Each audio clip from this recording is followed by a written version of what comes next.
offensive coordinator, Mike Bobo, and Mike's father, George, was one of his first quarterbacks coaches. And that's not the only coach he's known for quite some time, Nick.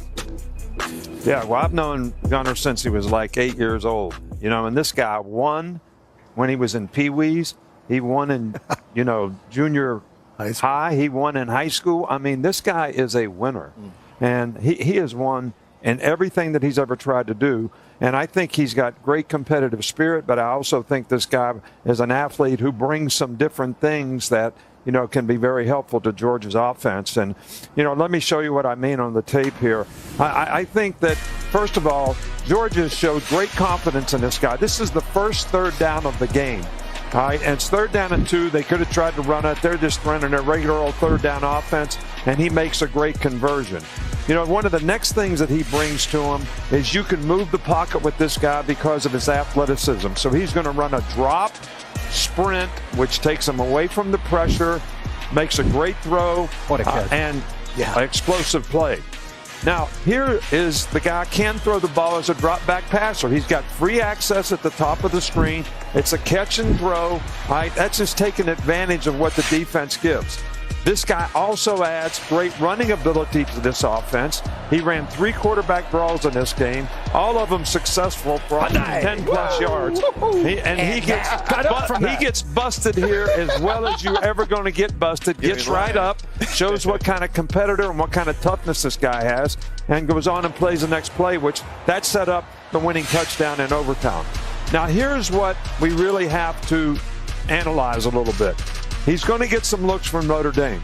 Here you see this looks like a regular old defense out there. No blitz, no pressure. Now Texas is going to bring 6. They're in 5-man protection. You can roll the tape. They're in 5-man protection, so he's got to throw the ball hot. But they are playing what I call eyes coverage. It's not man-to-man, so it doesn't really look like man-to-man. But those kinds of gimmick-type defenses are things that young quarterbacks can struggle with.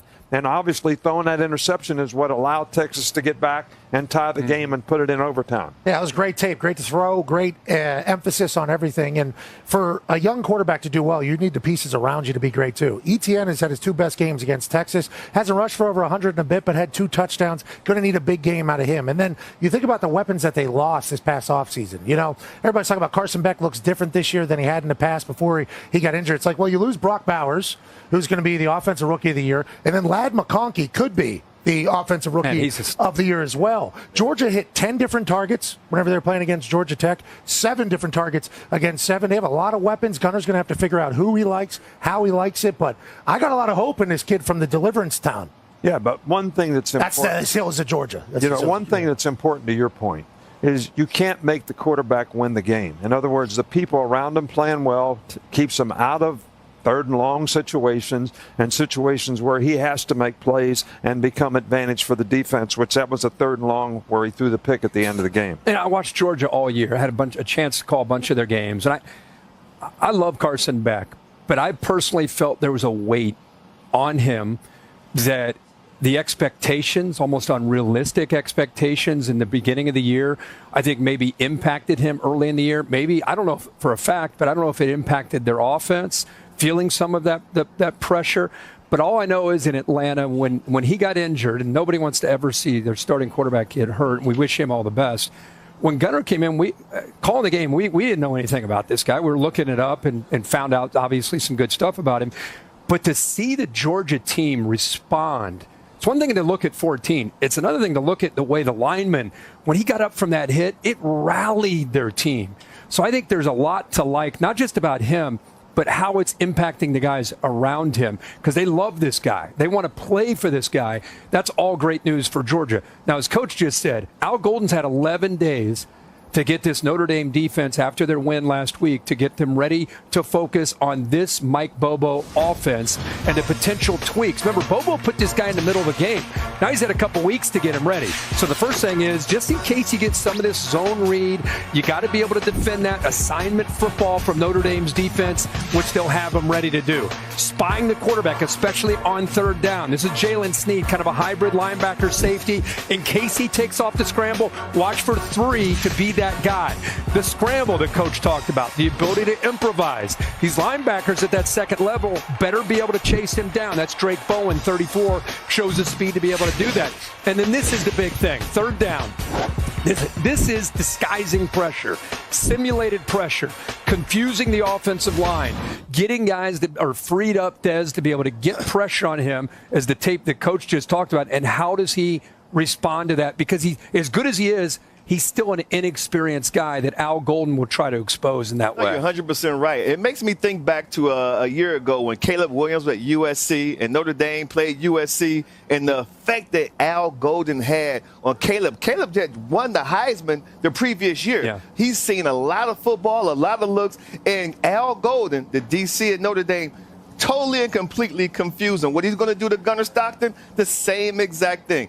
As talented as he is, he's inexperienced. He hasn't seen a lot. And then seeing something at game speed is completely different. So Al Golden's going to make sure that the post-snap looks look nothing like the pre-snap looks, just to make sure this kid is confused. And every time a kid is that athletic is confused and his clock is going, he goes to his default. He's going to run. He's going to have a spy on Gunnar Stockton, too. How about Mike Bobo making the, you always going to have a backup quarterback, but they didn't blink. And it wasn't like, oh, the athlete's coming in. They ran the same offense, as Coach said, but now he's had all this time. Yeah. What to did McGee prepare say? this kid. 13,000 yards he threw for? Yeah. 100 and what? Yeah. He That's threw ridiculous, for in there? bro. I mean, Yeah. it's been a great effort. Yep. That's what a story and that was. Saban saw all of that. Yeah. Up by the lake house, right? Exactly. Yeah, we thought we'd have an advantage in recruiting, but He wanted to be a dog. Exactly. Well, you know what? He did. And they're ready to go. How about the Sugar Bowl? Notre Dame, Georgia. Now we all know that Carson Beck got hurt in this game, SEC championship, had surgery on his elbow, and now it's going to be Gunnar Stockton. Came in the SEC championship game, played okay. Curious to see how this offense is going to look with Stockton at the quarterback position. And obviously, guys, I don't know, Notre Dame, man, Riley Leonard, Jeremiah Love. I mean, this offense is on fire. This game is going to be one of the more competitive games of the day. Freezing cold. They were able to pound the rock. Obviously, Jeremiah Love goes for 98 yards. Riley Leonard's able to run it. He accounts for 32 touchdowns on the season. They've kind of figured out how to play their team. They're taking on a Georgia team that's got some very much needed rest, and they got a new quarterback over there in Gunnar Stockton. That game has a lot of question marks, but can live up to the hype.